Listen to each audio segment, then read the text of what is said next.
Hi little Beppies, and welcome back to another video. Today I am going to talk about my favorite apex for the Isle, Ebrima, and where I think it's just absolute peak. The Dinosaurus. For starters, what is Dinosaurus? It is a semi-aquatic omnivore and an apex, thus being the only omnivore apex.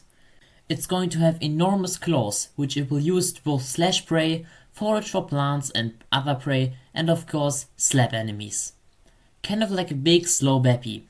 Despite showing some visual resemblance with the latter, it is actually more closely related to things like Gallimimus, despite having a completely different lifestyle. Now why do I think that Dinosaurus is going to be peak? First of all, look at this design. I absolutely love this one. While it does have quite a bit of feathers, it's not overly fluffy, which would, in my opinion, don't judge me, make it look a little less intimidating. My only real issue is that feathering has been omitted on some parts of the body, such as the tail or the scrag, as well as the legs. Other than that, it is absolutely awesome.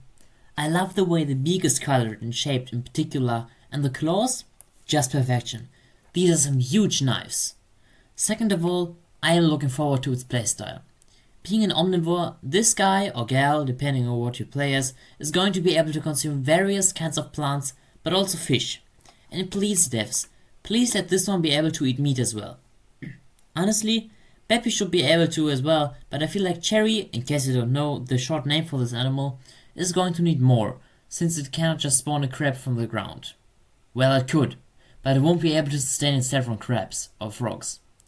Plus, it's semi-aquatic, and this is another thing I will love. Semi-aquatics just are the most fun, at least for me. Another thing I love about this piece is its aura.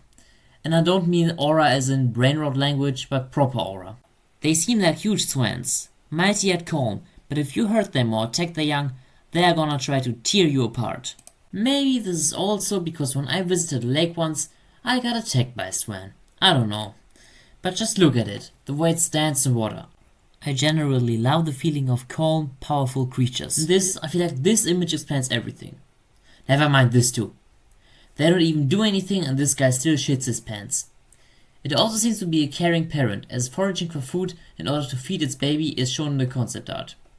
Regarding its PvP, I imagine it's going to be able to swim or outrun, depending on how you call it in water for these two, Spinosaurus. I hope Dano will be able to fight it properly, however. Why? I explained in this video right here. Every other apex should defeat Cherry on land if the players are equally skilled, but if going in water, it should be able to fight them quite well, using its heavy claws. Mid-tiers and sub-apexes are probably not going to do much against it, except maybe Acro or Stego, which I expect to have a fair 1v1 against a Cherry. On land, that is. I mean, it can flip around Zuko, which by the way, I thought about it again, and think making it a great Kani parent is enough to make it unique.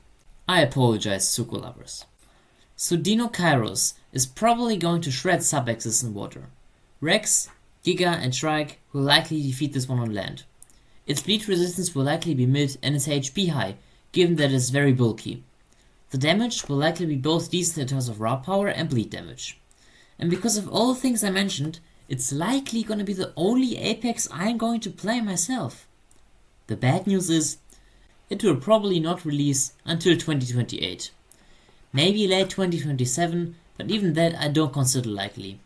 Probably late 2028 to early 2029. So what do you think? Do you agree and are a Dinosaurus nerd like me? Or do you hate this one because it's going to shred your 70% grown Spino? Or do you not even care about it in the first place? Subscribe, like, and tell me in the comments. See ya!